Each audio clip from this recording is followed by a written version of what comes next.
Bem-vindos a mais um unboxing. Hoje, as parábolas do reino. É o terceiro discurso de Jesus, é o terceiro grande sermão de Jesus no Evangelho de Mateus, né? E nós estamos caminhando para o ponto de grande virada neste Evangelho, que é o capítulo 16, a confissão de Pedro. Quando Pedro, respondendo à pergunta de Jesus, quem dizem as outras pessoas quem eu sou?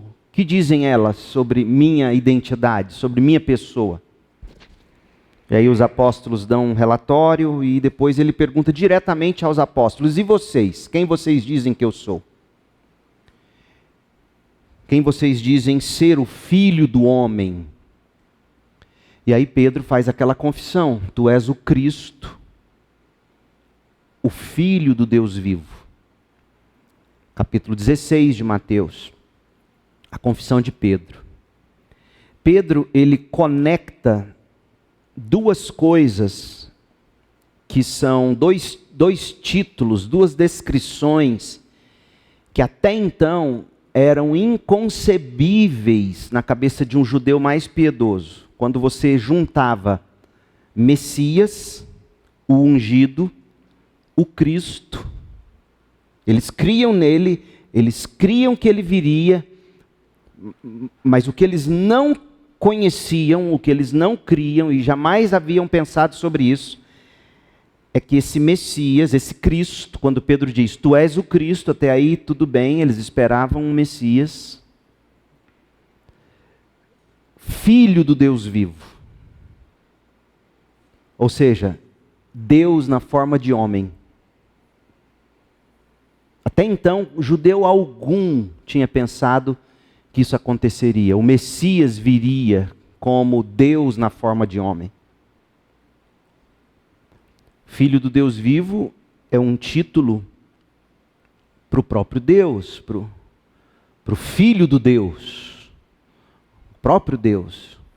Filho do homem era um título messiânico. Jesus diz, o que vocês dizem sobre quem é o Filho do homem? Está lá no profeta Daniel.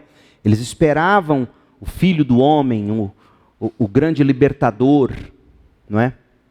Mas eles não imaginavam que esse libertador, que esse Messias, que esse Cristo, seria Deus na forma humana.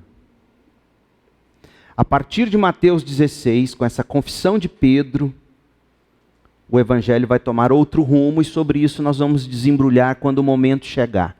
Eu só estou trazendo este ponto aqui, sobre a mesa, para você entender o que Jesus está fazendo aqui no capítulo 13. Ele está se revelando aos seus discípulos de um modo constante e consistente. Ele começa a se revelar aos seus discípulos, você vai se recordar, lá no capítulo 4, no capítulo 5, melhor dizendo, quando começa o Sermão do Monte. Até o capítulo 5, o que nós temos é o pano de fundo do nascimento de Jesus, a tentação dele no deserto, o batismo dele antes disso, e o comissionamento que o próprio Deus faz dele. E aí chega o capítulo 5, Jesus começa a ensinar. Capítulo 5, capítulo 6, capítulo 7.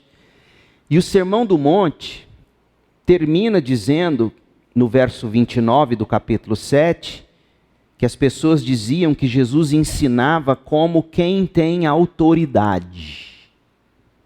Opa, esse homem tem autoridade, ele não ensina como os fariseus, como os escribas. Quem eram os fariseus? Os da lei, os escribas, os encarregados de interpretar a lei, os fariseus, os responsáveis por aplicar a lei. Então ele ensinava diferentemente, ele tinha autoridade. Capítulo 8, capítulo 9, Jesus vai mostrar que ele tem autoridade não apenas para ensinar, como ele ensinou no Sermão do Monte, Mas ele tem autoridade para curar, capítulo 8 e 9. Autoridade sobre tempestades, autoridade sobre demônios, autoridade sobre discípulos. Ele chama quem ele quer, ele chamou Mateus, o pecador publicano, do capítulo 9.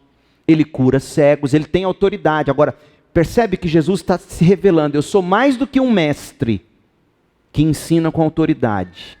Eu expulso demônios, eu acalmo tempestades, eu curo enfermos, eu curo cegos, eu chamo discípulos. Eles estão começando a ver quem é esse Jesus. E no meio desses milagres todos, a gente vai perceber, perguntas vão sendo feitas. As pessoas vão se perguntando: quem é este homem que até os ventos e a tempestade obedecem quando ele fala? Quem é esse? Que tipo de homem é ele? Os demônios já sabiam quem ele era, porque você vai se recordar que quando ele chega lá na região dos Gadarenos, os demônios falam: o que você veio fazer aqui antes do tempo? E usa um título para dizer: a gente sabe quem você é o Messias. Os demônios já sabiam, mas os discípulos de Jesus estavam aprendendo, a multidão estava confusa. Capítulo 10, Jesus envia os seus apóstolos, é o segundo grande discurso de Jesus no Evangelho de Mateus. Capítulo 11, ele começa a enfrentar mais de perto as perseguições. Os fariseus começam a ficar incomodados com ele. Quem é esse homem que está curando, as pessoas estão seguindo? Porque o número da multidão está aumentando, cada vez mais gente está se juntando a esse grupo. E os fariseus estão sem saber o que fazer com ele. Quem que é esse? E o pior é que ele expulsa demônios, o pior é que ele cura, o pior é que ele... Mas ele deve estar fazendo isso como um filho do diabo. Ele deve estar fazendo sinais da parte dos demônios. Essa é a acusação que eles estão lançando contra Jesus. Lembra que eu disse que eles esperavam o Messias? E até João Batista esperava o Messias. Só que João Batista estava preso. E o próprio João Batista vai mandar perguntar no capítulo 11, o Senhor é mesmo o Messias que a gente esperava? As pessoas estão confusas e até eu estou aqui preso, porque me parece que se você fosse o Messias, Jesus, você já teria derrotado os romanos. Israel já estaria dominando as nações. Mas será que você é mesmo o Messias? Ou a gente tem que esperar algum outro? Que você é um homem diferente, a gente já sabe. Mas será que cabe a você o título de Messias mesmo? Capítulo 12 é quando... E aí Jesus responde aos discípulos de João Batista dizendo: olha, fala para ele o que o profeta Isaías profetizou. Os cegos estão enxergando, coxos estão andando, demônios estão sendo expulsados das pessoas. Ou seja, de quem Isaías falava? Do Messias. O que vocês estão vendo aqui? Sinais messiânicos. Logo, pode dizer para João Batista: eu sou o Messias. Percebe que ele está construindo a cabeça deles, dizendo: eu sou o Messias. Capítulo 12, os fariseus vão ficar irados, vão dizer que ele está expulsando por Beelzebu. E aí o capítulo vai terminar com a mãe e os irmãos de Jesus, capítulo 12, a partir do verso 46, mandando buscar ele, falar: traz ele para casa, porque se ele continuar fazendo o que ele está fazendo, pregando o que ele está pregando, eles vão matar ele. Vai lá buscar seu irmão. E aí Jesus diz no verso 49, estendendo a mão para os discípulos, disse: eis minha mãe e meus irmãos, essa é a minha família, os que me seguem. Essa é a minha verdadeira família. Portanto, aquele que fizer a vontade de meu Pai Celeste, esse é meu irmão, minha irmã e minha mãe. Capítulo 13, que é o nosso texto. Naquele mesmo dia, Jesus saiu de casa e se assentou à beira-mar. e grandes multidões se reuniram em volta dele, de modo que entrou num barco e se assentou. E toda a multidão estava em pé na praia. E aí Jesus começou a ensiná-los. É o terceiro sermão. Então, o que Jesus vai fazer agora? Ele vai contar o segredo do reino. Está vendo essa caixinha aqui do esboço? O rei vai revelar um segredo. Que segredo é esse? Do que tratará essas parábolas? Você lembra da confusão de João Batista? Será que Jesus é mesmo o Messias ou a gente tem que esperar um outro? Essas parábolas, com relação ao reino, vão descrever a natureza do reino, do que de fato é feito o reino de Deus. Vão revelar para nós, não apenas a natureza do reino, mas como é que esse reino tem que avançar. Por isso que, se você não compreender isso, você vai fazer com as parábolas do capítulo 13 de Mateus o que muita gente faz. Ler coisas nelas que Jesus nunca quis que a gente lesse. Então, os cidadãos do reino dos céus devem perseverar em face da frustração, como João Batista estava frustrado no capítulo 11. Poxa, eu esperava que o Messias fosse libertar a gente dos romanos. Jesus vai explicar que tipo de libertação ele veio trazer neste primeiro momento. Capítulo 12 vai mostrar a oposição. Então Jesus, nessas parábolas, ele vai dizer como é que a gente tem que caminhar em face dessas oposições. E ele então vai, como a gente leu bem no início do capítulo 13, orientar, instruir essas multidões.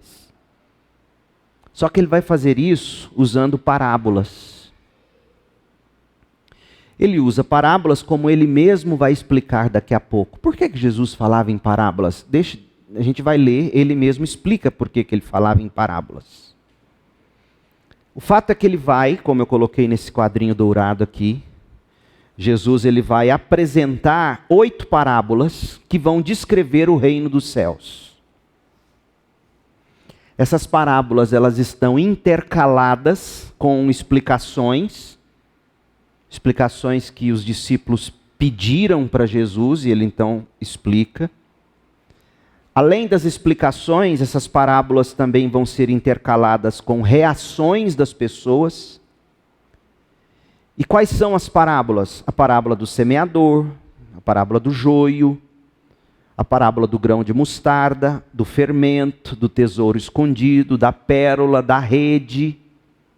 Um pai de família com coisas novas e coisas velhas. São 8 parábolas. Muito bem divididas aí. A do semeador, do joio, etc. Agora, o que é importante você notar é a dinâmica progressiva dessas parábolas. Porque ele vai mostrar para nós, mesmo na maneira como ele vem contando essas parábolas, e você tem que se lembrar que Lucas, inspirado pelo Espírito de Deus, tomou o cuidado de colecionar essas histórias e colocá-las para nós de um modo que a própria organização das parábolas, ou seja, a primeira, que é seguida da segunda, da terceira, da quarta até a oitava, essas parábolas estão colocadas de um modo que você vai perceber progresso, ascendência, subida. Mostrando para nós, no próprio arranjo das parábolas, na própria ordem das parábolas, que o reino de Deus é assim. Ele começa pequeno e vai ascendendo, vai subindo, vai crescendo. Então, por exemplo, o reino começa com plantio. Parábola do semeador. Uma vez plantado, você tem que ter paciência. Parábola do joio. Uma vez plantado, enquanto você espera com paciência, isso vai crescer. O grão de mostarda. Esse reino, ele não apenas cresce em tamanho, mas ele penetra invisivelmente o fermento. O reino de Deus requer de nós saber quais são nossas prioridades, o tesouro de grande valor. Requer de nós ter olhos para enxergar o valor do reino, perspectiva correta, a pérola de grande valor. Perseverança, a rede, parábola da rede. Postura, pai de família. E aí Lucas termina o capítulo 13 mostrando-nos os perigos, o tropeço por causa da muita intimidade. Então é muito bacana você depois voltar a este capítulo com este guia, digamos, em mãos e ir percebendo como é que Jesus é didático. Gente, a Bíblia te ensina, inclusive, falar em público. Não é à toa que os grandes oradores da história tiveram algum contato com a leitura e o estudo das Escrituras. A maneira como Jesus falava, a maneira como ele fazia seus argumentos, ele era muito contundente. Então vamos começar agora essas parábolas. Eu não vou provavelmente conseguir ir até a última com vocês hoje à noite, mas eu quero que você perceba comigo algumas. Vamos começar pela primeira, obviamente, que é a do semeador. Lembrando que Jesus está explicando para nós a natureza do reino. João Batista estava confuso. O Messias viria inaugurar o reino. Só que na cabeça de João Batista e de qualquer outro judeu piedoso, o reino consistia em dominar as nações que pisavam Israel. Por isso que João Batista estava em dúvida. Então Jesus vai explicar, bem, o reino de Deus, nesse momento, não é bem assim. Então deixa eu contar parábolas para vocês e explicar como é que é o reino. Do que é feito o reino. Como é que esse reino vai avançar. Porque se vocês souberem disso, vocês vão saber viver como reino, como cidadãos do reino. Parábola do semeador. O versículo 1 nós já lemos. Naquele mesmo dia, Jesus saiu de casa, se assentou à beira-mar, grandes multidões se reuniram em volta dele, de modo que ele entrou num barco, se assentou. Postura rabínica, o rabino senta, o mestre senta, e as pessoas em pé o ouvindo. Por que ele senta? É a postura de respeito. É diferente. Hoje vocês sentam e quem fala fica em pé. Mas se vocês ficassem em pé ao redor de alguém sentado para ouvi-lo, isso comunicava o quê? É tão importante que a gente quer te ouvir, ainda que de pé. Ele começa a ensinar e ele diz assim, veja que essa parábola, ela se preocupa em resolver um problema principal. Qual é o problema principal? Por que as pessoas não são receptivas à mensagem do Evangelho, à mensagem do reino? Por que os fariseus estão chamando Jesus de filho de Belzebu? Por que eles não estão recebendo a palavra de Deus enquanto outros estão recebendo? Por que, Jesus? E Jesus vai contar essa parábola para explicar que a produtividade é determinada pela receptividade. E a receptividade é um problema do coração de quem ouve, e não do evangelho que é pregado. Isso é sempre muito importante. O problema nunca é o evangelho. O problema nunca é a Bíblia, gente. O problema é o nosso coração. Então, em vez de querermos atualizá-la ou ajustá-la, é melhor a gente ajustar o coração a ela. É o que Jesus vai dizer aqui. Então, verso 3 diz que de muitas coisas Jesus lhes falou por parábolas. Sobre o que é parábola, nós já falamos no último unboxing. Se você não esteve aqui, procura lá no YouTube. E lá também tem o link para você baixar o estudo e poder acompanhar. E ele falou em parábolas dizendo: eis que o semeador saiu a semear, e ao semear uma parte caiu à beira do caminho. E vindo as aves, a comeram. Outra parte caiu em solo rochoso, onde a terra era pouca, e logo a semente fez nascer, visto que não ser profunda a terra. Ou seja, como a terra não era funda, essa semente loguinho apareceu. Plup. Era rasa a terra, a planta logo nasceu. Visto não ser profunda a terra. Verso 6. Saindo, porém, o sol queimou a planta, e porque não tinha raiz, secou-se. Outra parte caiu entre os espinhos, e os espinhos cresceram e sufocaram a semente, a planta. Outra, enfim, caiu em boa terra e deu fruto, a 100, a 60 e a 30. Uma semente produziu 100 em proporção, 60, 30 por uma. E aí Jesus termina dizendo no verso 9: quem tem ouvidos para ouvir, ouça. Aí Mateus vai contar para nós que os discípulos se aproximaram de Jesus e vão perguntar: por que o Senhor fala com eles por meio de parábolas? Porque na cabeça dos discípulos, Jesus estava perdendo a grande chance dele. Olha o tanto de gente te seguindo. Em vez de você ser mais claro, você está sendo mais obscuro. Até João Batista está confuso. Por que o Senhor está falando em parábolas?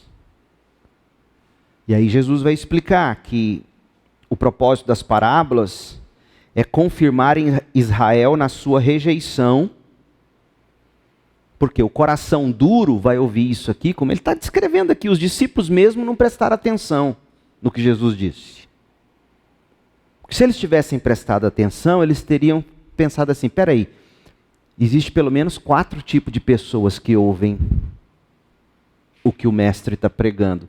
Tem gente de coração duro, a semente cai, como cai em terra dura, aí vem as aves e arranca. Tem gente que escuta, fica empolgado num primeiro momento, a terra rasa, vem o sol, seca. Tem gente que logo é sufocado por espinhos.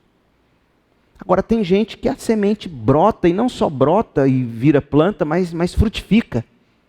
Em vez deles terem começado a entender isso, eles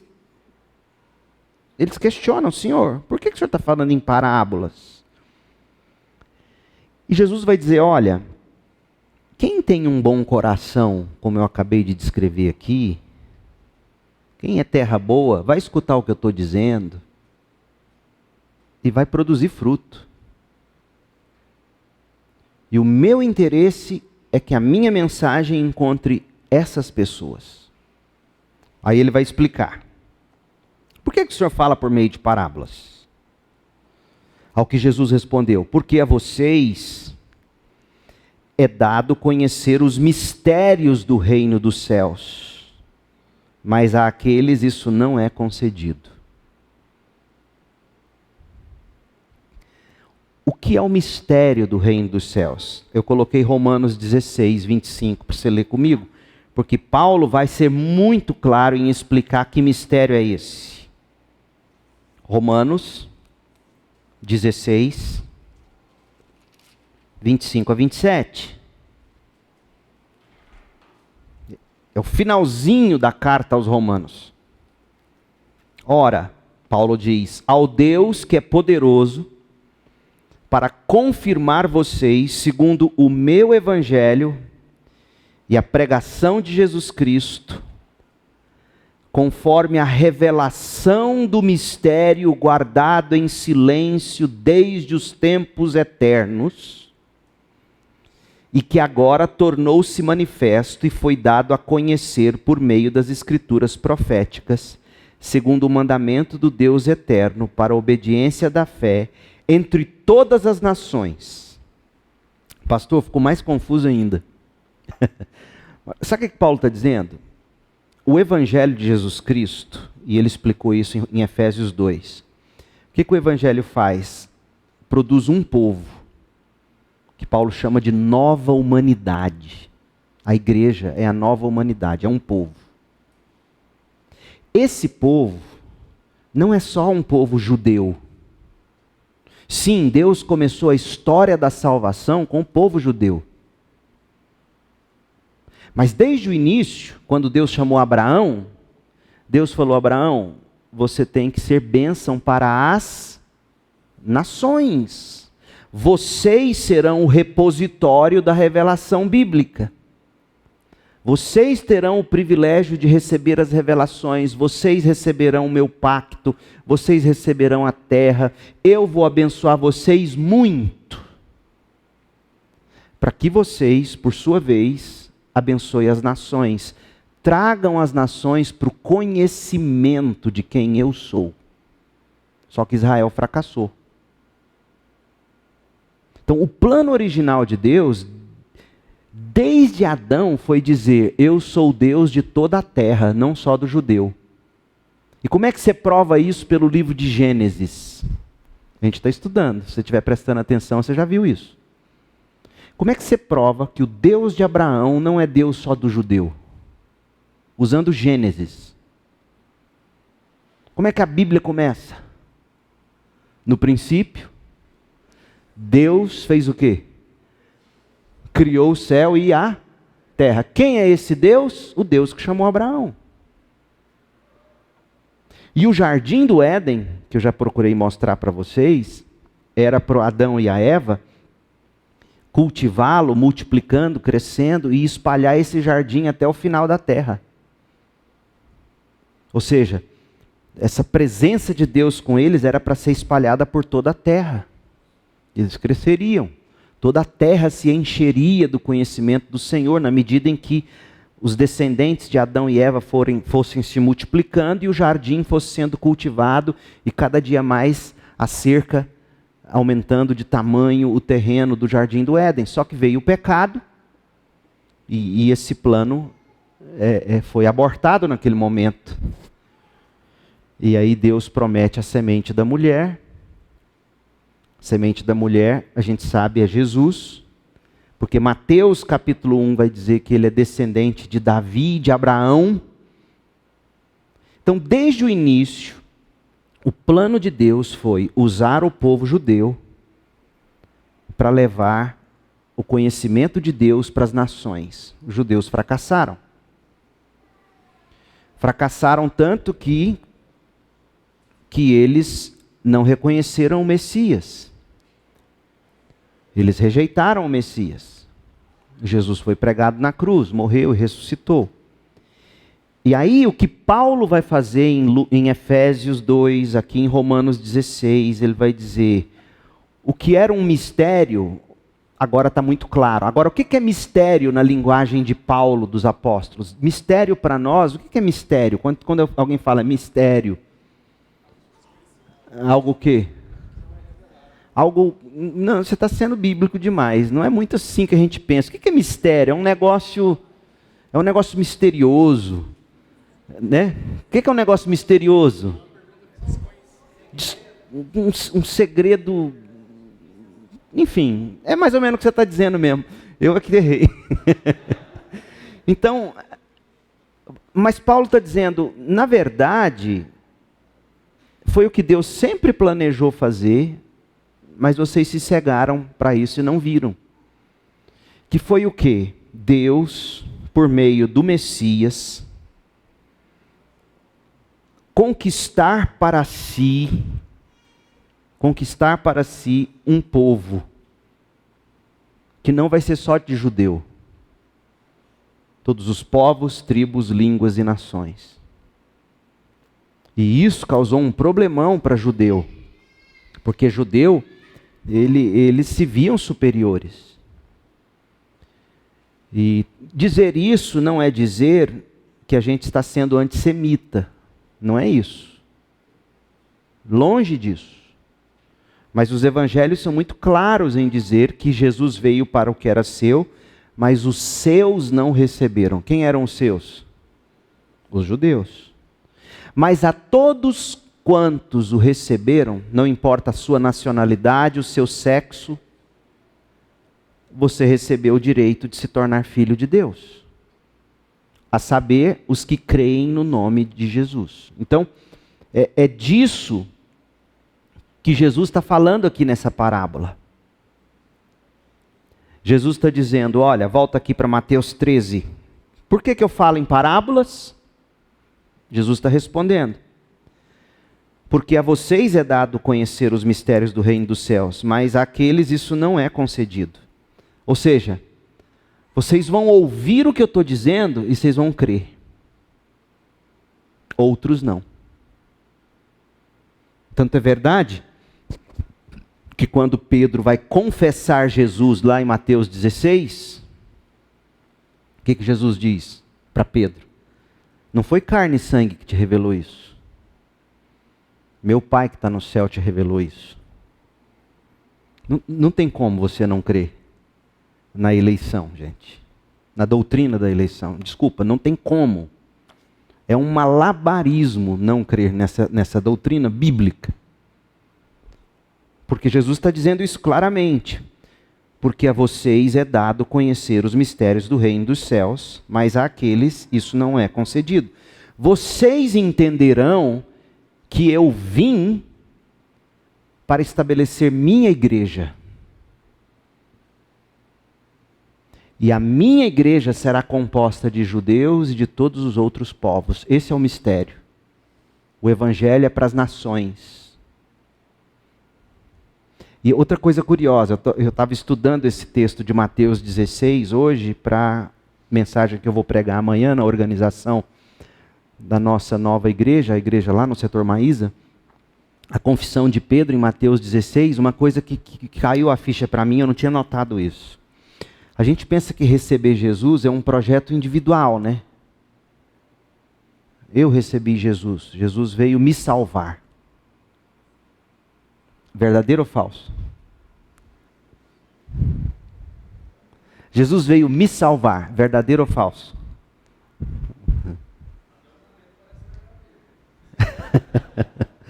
É verdadeiro, não é falso. Mas é uma pergunta tipo Enem. É verdadeiro, mas não é a história toda. Jesus não veio apenas me salvar. Jesus veio estabelecer sua igreja. Ele veio reunir seu povo. A salvação produz um povo, não apenas indivíduos salvos. Pedro confessa Jesus. Tu és o Cristo, Filho do Deus vivo. Com base em tudo que Pedro viu Jesus fazer e ensinar. Por exemplo, Mateus 13. Lembra que eu falei no início? Mateus 16 é o divisor de águas no Evangelho. Então, Pedro confessa, não, tu és o Cristo. Ele conecta o Messias com o Filho eterno de Deus. Filho do Deus vivo. E aí Jesus então diz, pois bem, tu és Pedro e eu sobre esta pedra edificarei a minha igreja. Eu não vim apenas para salvar o Pedro. Eu vim edificar a minha igreja. Com todos os Pedros e Joãos e Marias e Josés que eu vou salvar ao longo dos séculos. Então, eu não sei de onde surge essa ideia da salvação ser um projeto individual. Porque desde o início o Senhor Deus disse, não é bom que o homem esteja só. Aí ele cria a mulher, óbvio, tinha que ser assim. Tinha que haver reprodução, tinha que haver menino enchendo a terra. Mas você não pode pegar esse texto de Gênesis e criar da família um ídolo. E os que não se casam? Tanto que o capítulo 2, se você estiver prestando atenção na série em Gênesis, essa série que eu estou pregando por blocos, gente, tem sido uma das mais importantes para você compreender a teologia bíblica. Tanto que como é que termina o capítulo 2? Com a aliança do casamento entre Adão e Eva. Só que Paulo, lá em Efésios, ele vai pegar o casamento e vai dizer, sabe por que Deus estabeleceu o casamento? Não foi só para ver a multiplicação da espécie. Ele poderia ter feito multiplicação da espécie igual ele multiplica a espécie dos cachorros. Existe fidelidade entre cachorro? Só se você prender o cão e a cadela no mesmo quintal e falar, você não vai ter outra. Porque se tiver, vira festa dos cachorros. E meu avô me contou uma história de por que cachorro cheira o bumbum do outro. Teve uma festa, sabe da história? Os cachorros ficou tudo bêbado. E na entrada eles tinham que tirar o bumbum e pendurar no chapeleiro. Ficou tudo bêbado, na hora de ir embora, cada um pegou um bumbum do outro, colocou, e até hoje eles estão caçando qual é o bumbum dele. Não tem graça não, né? Mas os antigos riam disso. Por que eu falei do bumbum do cachorro? Fidelidade. Deus, ele poderia ter feito a espécie se procriar como procria cachorro, vaca, galinha, coelho. Teria sido errado? Não, Deus é Deus, Ele faz como Ele quer. Mas Ele cria a aliança do casamento, Paulo vai dizer, sabe por quê? Para revelar o amor dele pela igreja. O mistério é revelado. Então o casamento aponta para a igreja. Então quem não encontra casamento não é diminuído na igreja cristã. Porque a sua família de verdade, como Jesus acabou de dizer no capítulo 12 de Mateus, a sua família de verdade pode ser que nem seja sua mãe de sangue, mas seus irmãos de fé. Então, Jesus está falando, eu estou pregando, Mateus 13, eu estou pregando, os meus vão ouvir minha voz. Ele diz isso em João.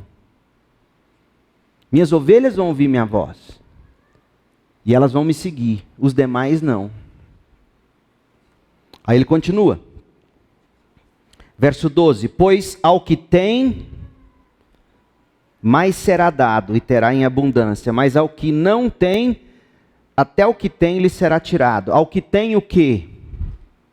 Nesse contexto, os meus ouvem minha voz. Ao que tem desejo de conhecer, mais desejo terá. Aos que têm uma fagulhazinha de fé, uma faíscazinha de fé, mais fé terá. Mas quem não tem, até o que acha que tem, ele vai perder. Jesus está falando disso. Por isso falo com eles por meio de parábolas. Estou atrás das minhas ovelhas. Por isso falo com eles por meio de parábolas, porque vendo não veem, e ouvindo não ouvem, nem entendem. Assim neles se cumpre a profecia de Isaías, Isaías 6, de 9 a 10. Ouvindo vocês ouvirão, e de modo nenhum entenderão. Gente, Jesus está falando isso aqui do povo judeu. Não está falando aqui dos bárbaros e ímpios de Corinto. O povo judeu se dizia gostar da Bíblia. Essa mensagem é forte, é para nós, que estamos aqui no Refugiados, que frequenta EBD, que frequenta culto. Tem gente que ouve e não entende. Tem gente que vê e de modo nenhum percebe. Porque o coração desse povo está endurecido. Lembra da semente que cai à beira do caminho? Ele vai explicar no trecho a seguir. Mas ele já está respondendo os apóstolos. O coração deste povo está endurecido. Ouviram com os ouvidos tapados e fecharam os olhos. Para não acontecer que vejam com os olhos, ouçam com os ouvidos, entendam com o coração, se convertam e sejam por mim curados. Isso aqui é duro. Jesus tem suas ovelhas. E ele não é injusto quando ele decide salvar apenas as suas ovelhas. Por que ele não é injusto? Porque o que era devido ao homem já foi dado. O salário do pecado é a morte, é a condenação. Sem Jesus, o ser humano já está condenado. Agora, para exaltar a sua graça, ele escolhe e salva os seus. Jesus não está dizendo que ele... Alguém poderia ler o verso 15 e falar assim, peraí, Jesus está dizendo que se eles entendessem, eles iam crer. E então Jesus... será que Jesus não... Será que existe gente que fica querendo Jesus e Jesus diz, não adianta você me querer que eu não te quero. Isso não existe. Isso não existe. Todos os que vêm a mim, de maneira nenhuma eu lançarei fora. Não é isso que Jesus está dizendo. O que Jesus está destacando aqui, por isso que é importante você entender a língua em que o texto foi narrado, contado. Isso tudo provavelmente foi falado em aramaico, era um outro tipo de fala. Ainda que você traduza e tente traduzir da melhor maneira, você está lidando com uma outra época. É a maneira de Jesus dizer, eu falei de um modo que os meus vão entender, e quem não é meu não vai entender. E se alguém me quiser, de maneira nenhuma eu vou lançar fora. Mas não vão entender. E o problema, ele vai deixar claro quando ele vai explicar a parábola daqui a pouco. O problema não é o que eu estou pregando, é o coração deles. Então, discípulos, vocês estão preocupados, perguntando para mim por que eu estou falando em parábolas? Não precisa preocupar com o meu modo de falar, não. Eu sei o que eu estou fazendo. O problema não é o que eu estou pregando e nem o modo como eu estou pregando. O problema é o coração deles. Aliás, o modo que eu estou empregando para pregar é de propósito. É para endurecer mais ainda, é para amolecer mais ainda. É para dar para quem já tem e tirar mais de quem não tem. É isso que ele está dizendo. A palavra de Deus tem esse poder. Ela tem o poder de derreter a cera e de endurecer o barro. De salvar o pecador e de condenar o pecador. Por isso que a maior manifestação do juízo de Deus é pessoas se assentarem debaixo do ensino recorrente da palavra de Deus e Deus deixar essa pessoa entregue a ela mesma. Ela acumula condenação sobre condenação sobre condenação na vida dela. Verso 16: Bem-aventurados, porém, são os olhos de vocês porque veem. Só que quem estava lá no meio, você lembra? Tinha um Judas lá. Judas estava lá. Os olhos dele não estavam vendo. Mas Jesus está dando todas as chances para ele. Mais uma prova de que Jesus não é do tipo que fica, não adianta você me querer. Não é isso que ele está dizendo aqui. Ele está dando todas as chances para Judas. Tudo o que Pedro ouviu, Judas ouviu. E bem-aventurados são os ouvidos de vocês porque ouvem. Pois em verdade lhes digo que muitos profetas e justos desejaram ver o que vocês estão vendo, mas não viram. E quiseram ouvir o que vocês estão ouvindo, mas não ouviram. Ou seja, ver o próprio Messias. E aí Jesus vai explicar a parábola do semeador. Ouçam, portanto, o que significa a parábola do semeador. Gente, você não pode deixar de notar. Lembra que o capítulo 13 começa com os discípulos: Senhor, você está perdendo a chance, a multidão está aí querendo te ouvir, você está falando desse jeito em parábola, esse povo não está entendendo, nem nós entendemos. Será que você não tem que mudar não o jeito de pregar? Aí Jesus falou: deixa eu explicar para vocês. Ouçam, portanto, o que significa essa parábola. Vocês não estão entendendo? Deixa eu explicá-la para vocês. A todos os que ouvem a palavra do reino e não compreendem, vem o maligno e arrebata o que lhes foi semeado no coração. Este é o que foi semeado à beira do caminho. Coração duro. A palavra foi pregada, a palavra do reino, né? Reino, lembra que João Batista queria saber se era o Messias que veio estabelecer o reino? Sobre o reino, Jesus ensinou no Sermão do Monte.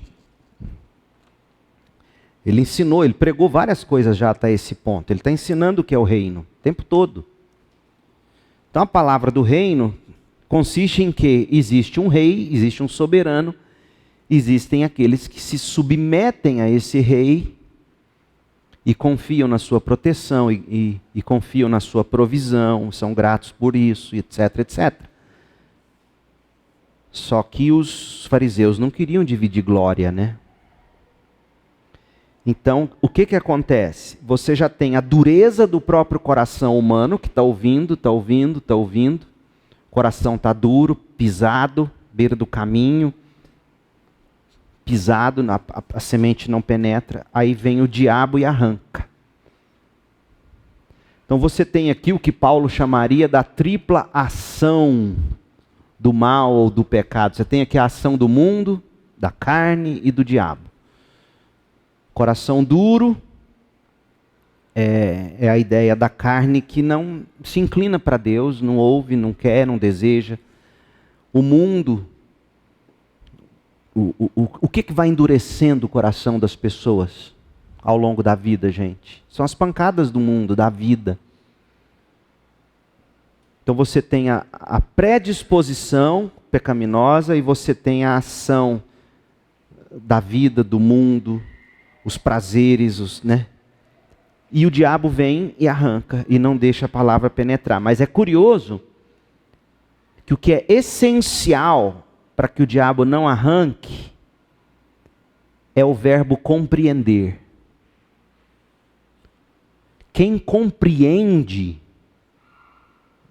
não dá brecha para o diabo. A maior batalha no seu coração, na sua mente, é pela sua compreensão da Bíblia. É a grande batalha. Porque se você compreende de um modo... Eu estou assim doido para ler o novo livro do John Piper sobre ensino. Ele vai falar dos 6 estágios da aprendizagem nesse novo livro dele. E uma das coisas tem a ver com isso. Você compreender com suas afeições também. Uma vez que você compreende de fato, e isso move seu coração, ninguém tira de você. O que foi semeado, verso 20, em solo rochoso, esse é o que ouve a palavra e logo recebe com alegria. Solo rochoso porque a terra é meio fofa por cima, e logo embaixo da terra já tem pedra, é rasa. Então a semente cai e logo ela nasce. Esse é o que ouve a palavra, recebe com alegria, mas ele não tem raiz, sendo de pouca duração. Quando chega a angústia, quando a chapa esquenta, quando chega a angústia, a perseguição por causa da palavra, ele logo se escandaliza, abandona. O que foi semeado entre os espinhos é o que ouve a palavra, porém as preocupações deste mundo e a fascinação das riquezas sufocam, como os espinhos, a palavra, e ela fica infrutífera.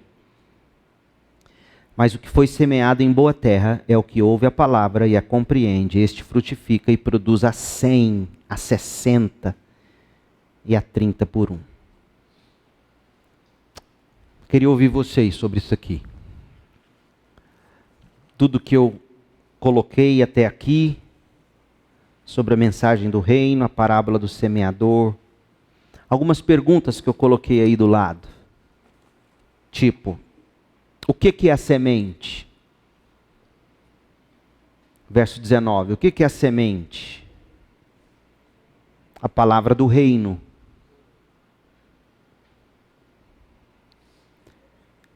Quais são os tipos de solo? Solo duro, solo raso, com pedra no fundo, pouca terra em cima. O solo cheio de espinhos e o solo propício, né? O problema está na semente? Não.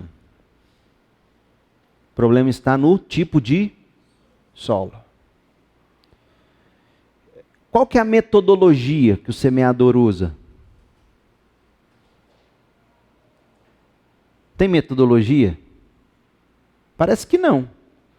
Porque ele joga a semente, parece que ela vai caindo em tudo quanto é lugar. À beira do caminho, em terreno que não é propício, terreno que é propício. Ou seja, você tem que pregar. A tempo e fora de tempo, a quem quer que seja. Não cabe a nós deduzir que não deve haver eleitos de Deus aqui, então eu não vou pregar. Muito pelo contrário. O que se espera é que se pregue em todos os cantos e lugares. E o que mais se aprende dessa parábola, ouvindo o que foi dito até aqui? Alguma dúvida? Porque lembra, Jesus está explicando o reino de Deus. Lembra que eu falei que as parábolas vão nos dando uma espécie de crescendo sobre o que é o reino de Deus? E a primeira coisa que Jesus quis mostrar, plantio. O reino de Deus começa com a semente sendo plantada. O evangelho do reino. A palavra do reino sendo semeada. Não haverá reino de Deus sem que a palavra do reino de Deus seja pregada. Por isso que a nossa função principal como crentes, como igreja, é a pregação do evangelho. Não é outra. É a prioridade número 1. A ponto de a igreja primitiva, em Atos capítulo 6, eleger os primeiros diáconos para eles cuidarem das questões físicas, alimentares, cesta básica e etc. Para que os apóstolos se dedicassem à pregação e à oração. Então Jesus está falando, vocês estão com dúvida? Vocês estão com dúvida a respeito do meu ministério? Deixa eu te explicar. Eu sou o semeador. Eu estou jogando a semente. Do jeito que eu estou jogando para Pedro, eu joguei para Judas. Só que Pedro é terra propícia. Judas parece que é terra com espinho. Terra rasa. João Batista está confuso, mas não precisaria estar. Eu estou pregando. Esse é meu papel. Eu estou semeando. Vocês não entenderam isso, meus discípulos? Estou explicando para vocês. A mensagem do reino está sendo pregada. O problema não é a mensagem, o problema não é o que eu estou fazendo. O problema é o coração das pessoas. Está claro isso? Diga.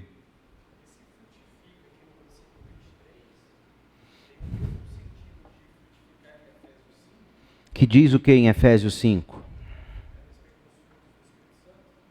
Gálatas 5? Claro, pode ser. Pode ser a frutificação do evangelho na vida. O que o evangelho produz? Quais são os frutos evidentes do evangelho? O fruto do Espírito. Amor, alegria, paz, longanimidade. Você poderia fazer esse tipo de aplicação, não seria errado. Até porque parece de fato que o que Jesus está dizendo é a prova de que a semente pegou, é que ela vai produzir fruto. Né? Como é que uma planta dá provas de que não é só que ela nasce e cresce, ela vai frutificar também, né? Era semente boa.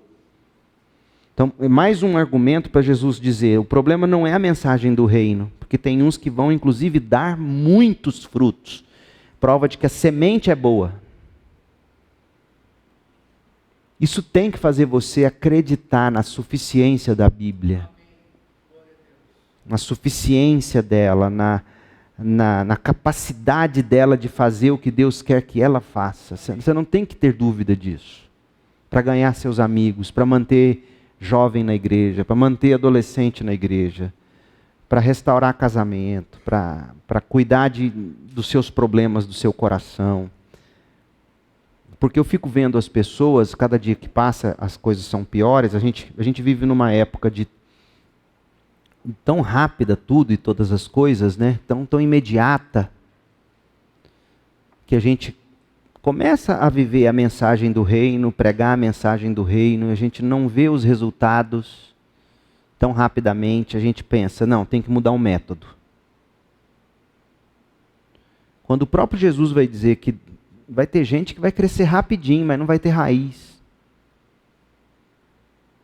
O problema nunca vai estar na mensagem. Agora, isso não quer dizer, né, gente, que o pregador não tem que ter alguma sensibilidade. Por exemplo, vocês viram como é que eu comecei a bronquinha que eu dei nos adolescentes? Como é que eu comecei? Eu fisguei a atenção deles. Quem já voou de avião? Achou que, né, ia ser uma piada. O que eles falam no avião?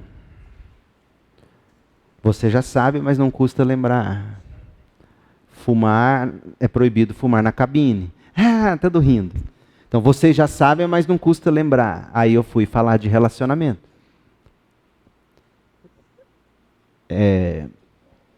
Jesus, ele não está dizendo que você jamais deverá questionar se a maneira como você está explicando o texto, aplicando o texto, se está correto. A gente tem que de novo tentar garantir que a gente está fazendo da melhor maneira. Mas o evangelho não é o problema. O problema é o coração do ser humano. Então, se nós não estamos vendo os devidos frutos, o que a gente tem que fazer? Mudar a semente? Não. Pedir que Deus haja no solo. Porque o próprio Jesus disse, como a gente leu, quando ele estava explicando, a vocês foi dado conhecer os mistérios do reino. Então, há aqueles que foi dado conhecer o mistério do reino, Senhor, abra o coração deles. Esse tipo de ensino do Senhor, com a parábola do joio e do trigo, te ensina duas grandes lições, ao meu ver. Primeiro, crer na suficiência da palavra de Deus. E segundo, depender desesperadamente da ação do Espírito de Deus. Essas duas coisas, não tem como ser diferente. É a Bíblia e a oração. Lembra da função dos apóstolos? Bíblia e oração. É semear, é pregar, é ensinar. Regado de oração.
Vocês serão revestidos de poder e testemunharão o evangelho de Samaria, confins e até os confins da terra. Me faz acreditar que o que faz de nós lançadores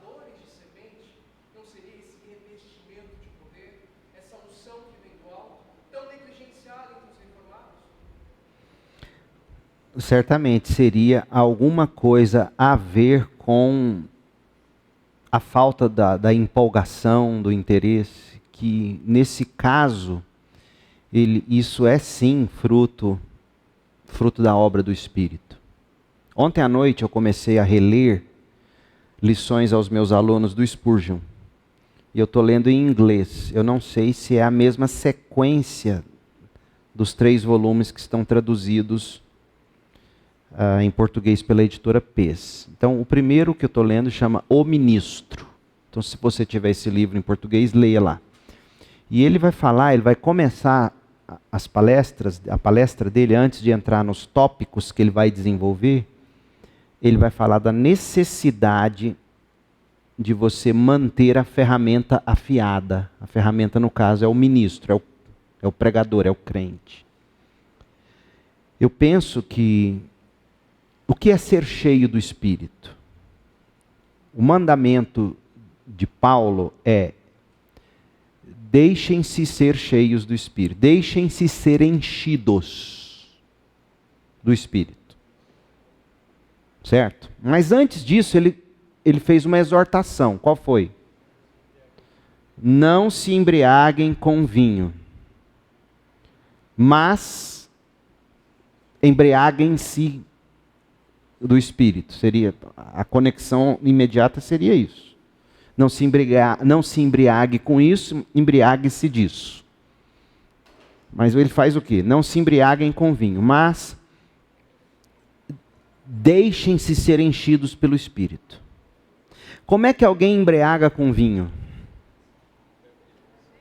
Bebendo. Bebendo quanto?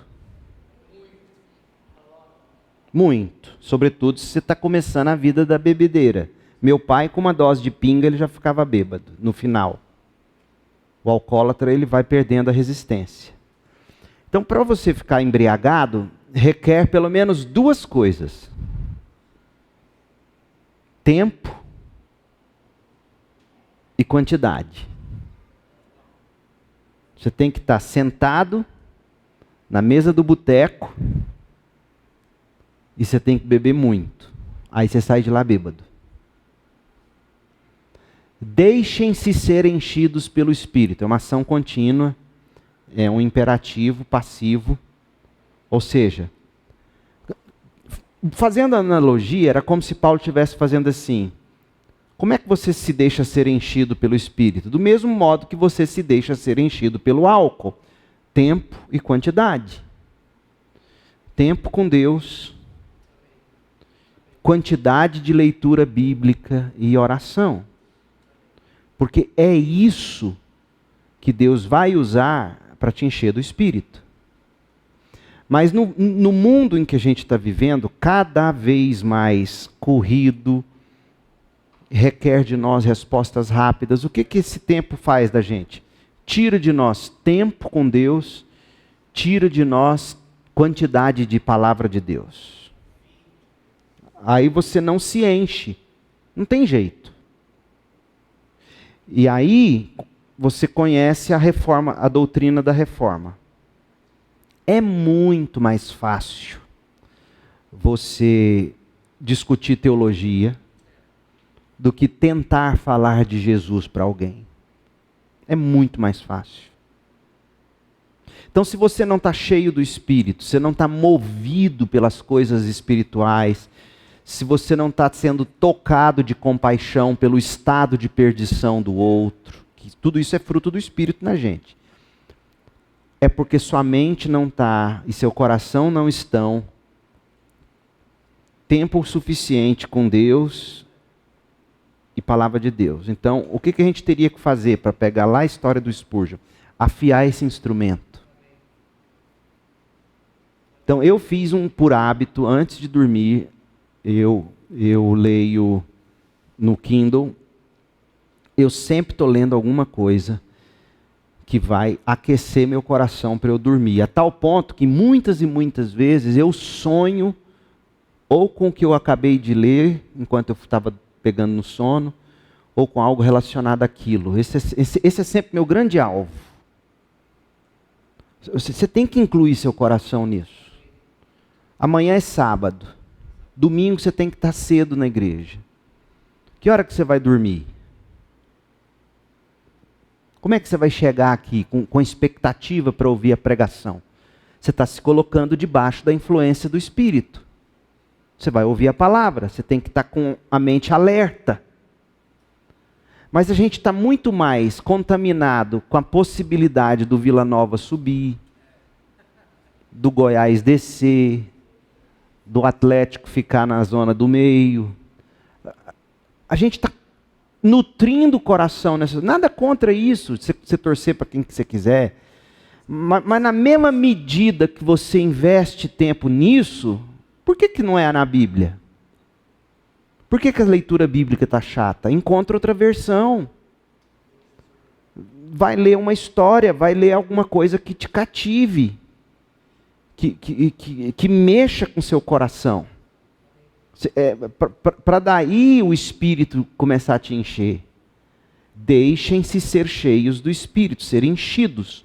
Então lembra sempre do cachaceiro. Para ele ficar bêbado, ele gasta tempo e bebe muito.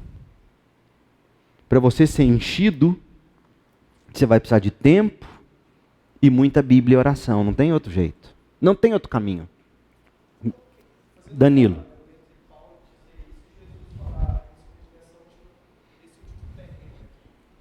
O terreno apropriado. Ah, tá. Você está falando do penúltimo. Verso 23. Semeado em boa terra. Tá. Então é o penúltimo terreno. 22. O que foi semeado entre os espinhos é o que ouve a palavra. Porém, o jogo do Vila Nova amanhã, o salário, você percebeu? É isso. Mas qual que é a diferença entre Jesus falar isso e Paulo dizer, não vos embriagueis com vinho, mas sede cheios do Espírito Santo? A dif... Tinha alguma diferença? Porque, ao meu ver, Paulo falou isso para ele. Ele estava falando aos crentes. Sim. E que ele estava falando aos discípulos ou à multidão. Mas você tem que... Entendi sua pergunta. Boa pergunta. Mas você tem que se recordar que o próprio Paulo e os apóstolos tinham por hábito chamar todo mundo da igreja de irmãos, sabendo que dentro da igreja nem todos eram irmãos. Tanto que ele vai dizer em 2 Coríntios, lá no final, examine, pois, irmãos, para ver se vocês estão. Hebreus vai fazer a mesma coisa. Dentro dos 12, que ele fala, a vocês foi dado conhecer, mas ele sabia que tinha Judas lá. É porque me parece, Danilo, que esse convite do Evangelho, ele é sempre geral. Ele é sempre para todo mundo. Ele é sempre um convite para todos. Porque o pior tipo é esse que acha que tem, de quem Jesus fala. Esse que acha que tem, até o que não tem vai ser tirado. É esses que sentam aqui e ouvem, ficam alegres, caminham por um tempo, aí enjoa. Ah, o problema é a igreja, vou mudar de igreja. E aí você vive o bastante para ver que ele não fica nem na outra igreja. Tem gente que eu já vi sair, já está na segunda e terceira e nunca mais ficou em nenhuma. Entende? O problema não é bem isso.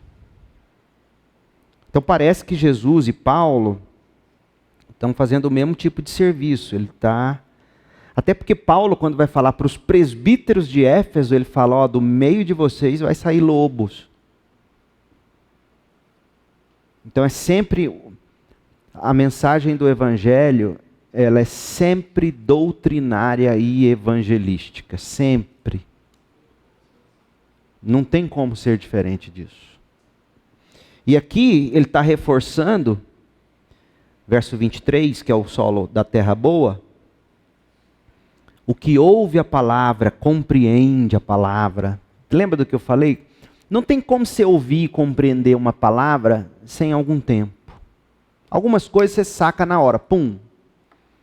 Outras você é chamado a maturar, mastigar, meditar. Não apenas para compreender, mas para que essa compreensão desça para o seu coração. Esse é o meu problema com ouvir sermão na velocidade 1,5 e 2. Porque pode ser sim que você esteja absorvendo o conhecimento. Mas se isso não descer para o seu coração, não adiantou.